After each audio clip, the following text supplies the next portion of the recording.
Our question for you in this age of AI is the VA DOA. I know, forgive me for all the acronyms or the TLAs. Too many years living in Singapore. I'm joined by a guest today in New York who has a company called Results Resourcing. And for over a decade, she's been working in the virtual assistant space. She's got a unique slot and angle on that. So Elizabeth Eiss is joining me. We're going to talk about really the power of virtual assistants. We're also going to talk about how that's changing due to the impact of AI. And also, she's going to show us a very interesting calculator that helps us to understand the real cost of not having a VA and trying to do the work ourselves. Elizabeth, welcome to the show. Thank you so much, Jim. Great introduction. Thank you so much. Well, I had a second chance because Elizabeth and I actually were on the mic a couple of weeks ago, and then we had trouble. And in fact, turned out that her router was down. So she's back, which is wonderful. And a real person came and fixed it. No AI, no VA. So there's still a role, Elizabeth. And you serve real people who are entrepreneurs, don't you? So tell us a little bit about resource in the whole VA space and why entrepreneurs come to you to get their virtual assistant needs met. Well, at the bottom line, I'm all about helping small businesses scale, in particular solopreneurs, as well as small businesses with, say, maybe less than 10 employees. And it's the backbone of most economies. 99.9% of businesses in the US, for example, are solopreneurs or small businesses. So they're really what makes the economies tick. And so that's my particular focus, is how do I help those entrepreneurs get noticed and have the impact that they want. And I really discovered over time that really by helping them have the resources, the talent they need to help them achieve their mission is the way to scale. And one of the best ways to really bring that talent on cost effectively is by hiring freelancers, because they're skilled, they're available, they're flexible, and they don't come with all the burdens of employment and the commitments of employment. So really the key is finding the good ones. And that's really what I've been focused on. And that's what they come to me for, is to find, vet, and curate freelance talent for them, specifically virtual assistants. I was going to say, because finding a VA on Upwork, for example, or Fiverr, it's a bit of a lottery, isn't it? And if you post a job on there, you can get 101 applicants. I personally had a bit of a battle a little while ago with some people who looked great in their portfolio. And I think it was just like a different person entirely actually doing the work, right? And you put the money in escrow and then they didn't turn up and they didn't do the work. Elizabeth, how does results resourcing save entrepreneurs like me going through what in the end was quite an expensive exercise in terms of time? I managed to battle and get my money back, but it was an unpleasant experience. So how do you help with that? Well, honestly, that was kind of my inspiration for creating results resourcing.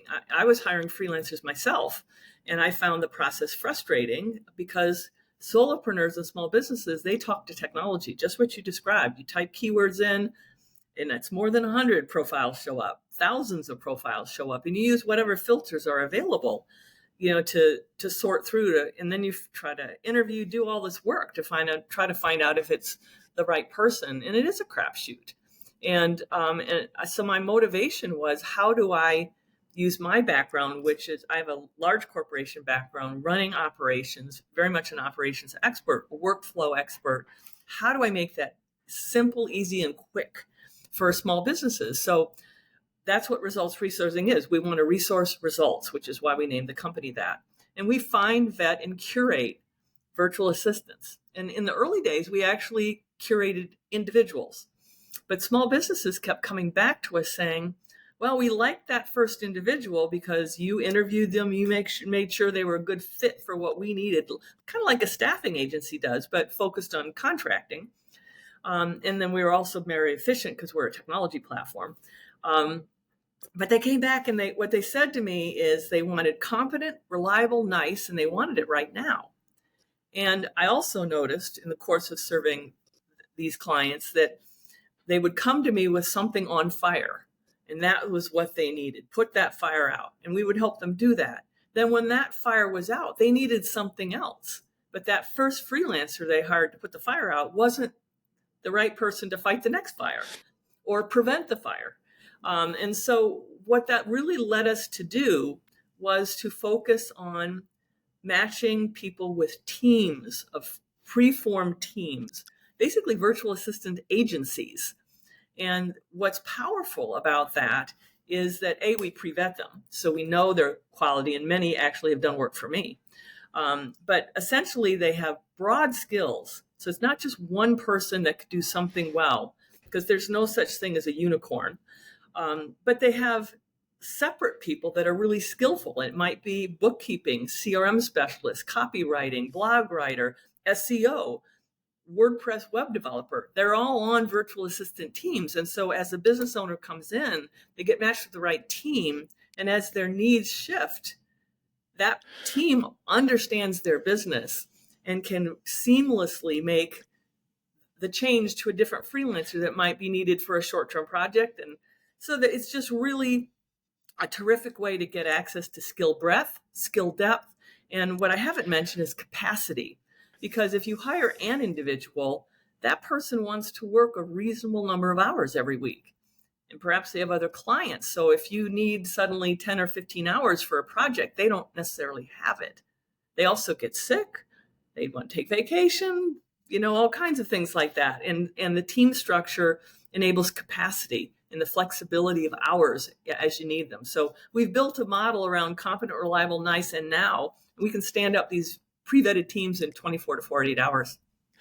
Elizabeth, you've hit on a number of different pain points for entrepreneurs like me. I've been working with the same entrepreneur or same VA who actually became an entrepreneur 2 years now, and she's wonderful. She's just taking maternity leave, and she's hired a new person. Then there's been the training and the pain of that.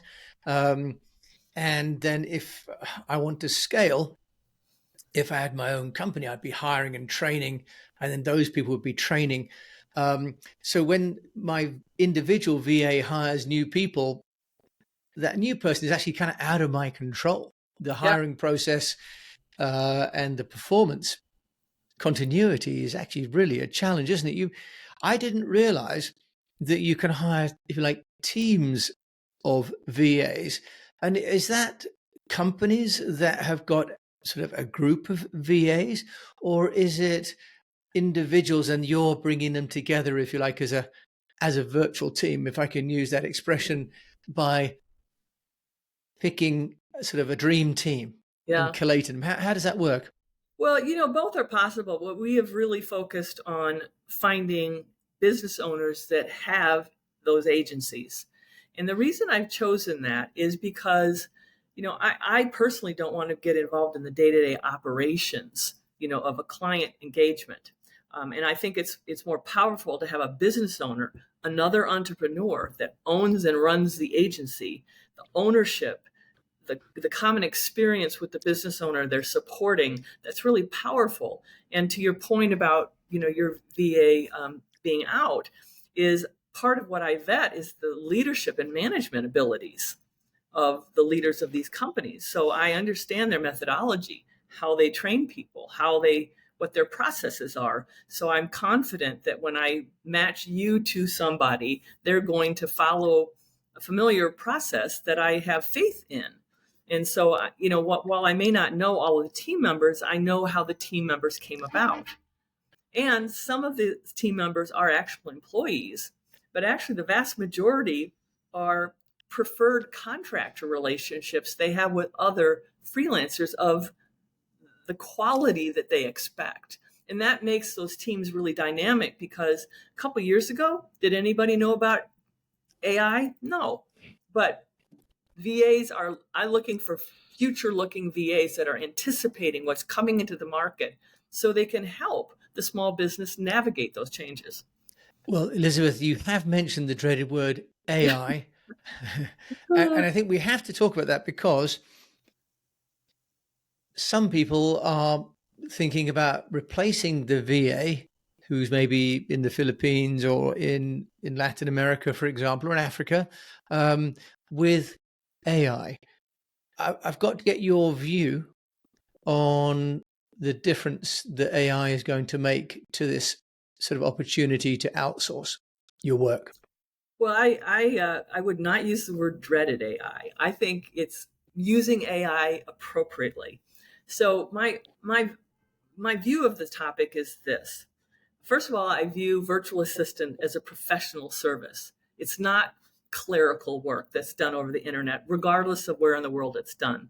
You know, what you're looking for are professionals that you can have confidence in, trust in to do your work, because virtual assistants are great at backroom support, but if your operation doesn't work right or is unprofessional, it's going to affect your brand and your business. So it's very much a professional service. And I think that people need to expect more from the virtual assistants they hire. And if you hire a better quality virtual assistant, there's less management because they're going to have a sense for your brand, your process, your values, whatever it might be. So back to the AI question, I think about virtual assistants, as a spectrum. And on the low end of the spectrum are task-oriented work, a workflow, data entry, stuff like that. And that's a lot of work that's often been outsourced overseas because the labor is less expensive. And on the other end of the spectrum is outcomes-based virtual assistants, which is really where I'm focused, because that's the work that will help an entrepreneur to scale. Somebody that's creative, a critical thinker, that will think outside the box, but still check in, and do work as requested. But it's very much, there's a lot of ownership of the results and very professional. So back to AI, what I see happening, and in fact, as I believe I mentioned to you earlier, if you type into a chat GPT, what's a virtual assistant? They're going to tell you a digital virtual assistant. And it's Microsoft, Amazon, Google, and Apple. And people don't even think twice about Alexa or Cortana or Siri, but those are digital virtual assistants on people's phones or in speakers or whatever it might be. And it is a multi-billion-dollar opportunity for these big companies. And they're the ones with the money to invest truly in AI and, all the chips and the training that's required. Well, I think what's going to happen is those digital AIs are going to become more and more powerful, and they're going to take over the lower end of the spectrum. The task-oriented stuff, workflow, that's all stuff that computers are great at, because at the end of the day, no matter how you personalize AI, it's a computer, and it is following programming instructions, and it's going to use the information it's trained on. And there's some interesting things happening in that arena. But back to, I don't think human virtual assistants are dead on arrival, because there's always going to be that frontier where you need a human to step in and fact check, or frankly, even to ask the right questions of AI. Because if you don't ask the right questions, you're not going to get the right answers. So I think it's the power is in the two combined. And it's knowing when to use AI for efficiency and to gather the broadest set of information to make decisions upon. But ultimately, I think that's the human sorting through all that and to hand it off to the entrepreneur to decide. Well, I think also, as you've mentioned, AI is great at doing tasks, but if you're growing a business, your management of those individual AI bots can actually become quite overwhelming. And it's possible to take a huge amount of time to try and train these bots and other tools, isn't it? And still not get quite what you're looking for. Elizabeth, what about the opportunity cost that you sometimes talk with entrepreneurs about? Because there is a strain in all of us. This is like, I just do it myself. I've got got a couple of hours away, or I could do it this weekend when no one's watching. What do you do for entrepreneurs that are struggling with the concept of using VAs? And I think your concept of using teams is really good, because it makes it seem less tactical and more structural in terms of how you want to build your business, rather than just solve a particular task. Well, I think one of the things I admire most about entrepreneurs is how scrappy they are, how resourceful they are.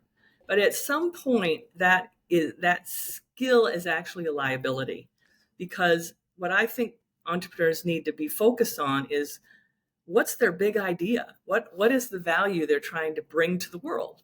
And that's where they should be spending the bulk of their time. So we actually developed this little tool called the ROI of Time Calculator, because it helps people to actually put a number to the value of their time, because time is finite.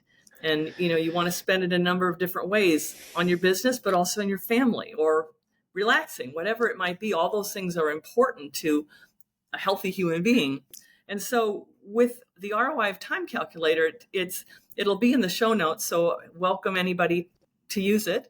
But basically it starts with what's an hour of your time worth? And no one ever says $10. And the average actually is 166 US dollars. And after that, we ask, what is it you deliver to your clients? And it's not that I particularly care, but I want that person to be focused on the value they deliver.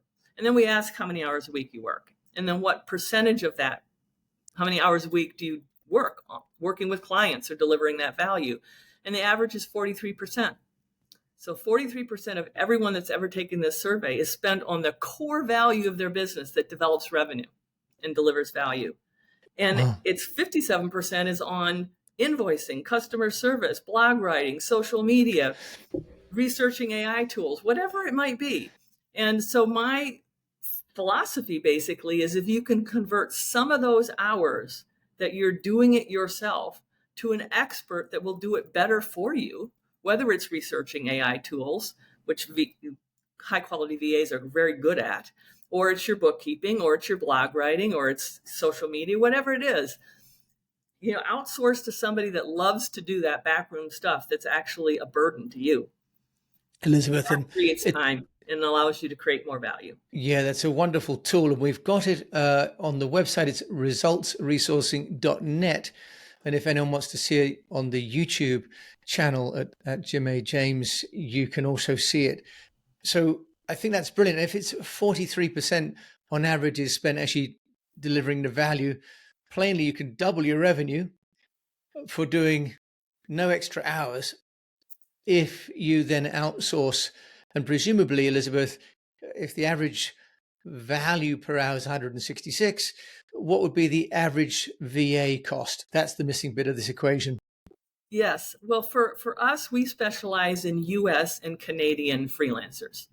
And that's a choice we made because, again, our clients came to us looking for people that grew up in the culture here, understood how business is done here, knew the difference between Arizona and Maine, or Toronto and British Columbia. And it's not a matter of intelligence, and tons of people speak and write English super well all over the world, but it's just like I wouldn't be particularly effective in the Philippines or in Africa. I mean, it's just the nature of the beast. And so that's, so our focus is there, and the talent is higher price. Our basic virtual assistant rate for our basic program is $45 an hour. So it's more than, offshore, but you get a different value proposition, an outcomes oriented value proposition. But even at $45, if you compare that to 166, that is the margin you can capture by converting more time. And that's how you afford a virtual assistant. Because a lot of people do say to me, I don't think I can afford it, but they need to take that leap of faith that they can convert those DIY hours into delivering revenue. When I think also what you've identified there is that a VA isn't necessarily a low cost replacement. It is a contractual replacement to hiring someone that you would maybe hire for your own business, but for maybe you haven't got the office space, maybe you haven't got the ambition to have overhead fixed because the revenue is not consistent, right? So it's viewing virtual from the context of not just out of sight and out of mind and therefore low cost, but rather more of a variable cost to your business, isn't it, Elizabeth? So it's a mindset shift in how we perceive that support totally for business. True. And looking at it as I said before, it's a professional service that can help you really add to the value of your business. And another funny example, but I mean, one thing that's important in terms of a business, especially if you ultimately want to sell it, is documenting your process. That's a business asset. But most people will tell me I'm not process oriented. Well, a VA is. They will literally interview you to get your process ideas into some sort of a document. And then you've got it. Makes it easier then to choose tools, to delegate. I mean, it's just, to me, it's a perfect circle of how VA skills complement the entrepreneur that wants to focus on that unique value they deliver to the market. Yeah, that's wonderful. And you use VAs with a tool like Loom, for example, to Yeah. record. Why don't we just think then about how an entrepreneur best manages the VA? Because at Results Resourcing, you help to find that VA individual or team. Are you then managing the workflow between the client and the agency, or is the client needing to use a tool, whether it's Asana or Zoho Projects or something like that, Monday, any one of these many platforms? Just tell us, how does that work? Because I think for many people, adding VAs sometimes can take as much time as not having them, because you end up with more systems and you have to do more documentation and more meetings to train them. So do you want to just tell us what makes an effective working relationship? What should be in place? Well, those are all problems that crop up all the time. And to me, the secret is picking the right VA. Because if you pick the right VA, they will know the business skills that you need. They will know the tools that you have, if you have a CRM system or don't, a mail newsletter system, and whatever systems you have. And you don't need to have an Asana, to manage a VA. It can. To me, it's humans, it's talking, it's meeting regularly, it's clearly articulating priorities. And frankly, the VA will onboard the client. They support so many clients professionally, they've got processes for onboarding. So even if it's an entrepreneur's first time, they're working with an experienced virtual assistant team that does this all the time. And so there's a process that they follow to clearly get the work plan together, to meet regularly, to send invoices that are clear. So there's line of sight between the work that was done to the invoice that they get. I could go on, but at the heart of it, it's a communication. It's not a tool. And then you use tools to document and drive results, but it's not required to do all that. But you do raise a really good point that in the DIY world, entrepreneurs will see ads for this, and it's a silver bullet for everything. But then you end up having 10 silver bullets, and which one do you use? And so, a lot of times a good VA team will help you sort through that and even consolidate your tools. And many people come to us with, say, a CRM system, and they have it set up to the bare minimum. And what the VA team can do is help you optimize that. So now you're leveraging the contacts in that system. You've built workflows with the help of the VA team to send mailers out, to follow up with clients, to all sorts of things these systems can do. So you don't necessarily need another new tool. You need to optimize the ones you already have, or buy one that will really help set you up for success. And since VAs do this all the time, they're familiar with the tools that work the best and what the problems are and the insights for how to take them to that next level. And I think also what you're identifying there really is that the VA can be a guide as much as the recipient of the work, because my experience of exporting work to Asia and the Middle East has been very much that I have to, in a way, have a junior member of staff. And I used to run a company in Singapore, China, and India, and I had layers of management. And I didn't really get involved in what the junior staff were doing. After a few years, you have people in between. And I found the frustration with the VAs that I found on Upwork, for example, was that I was back to managing what felt like very junior members of staff.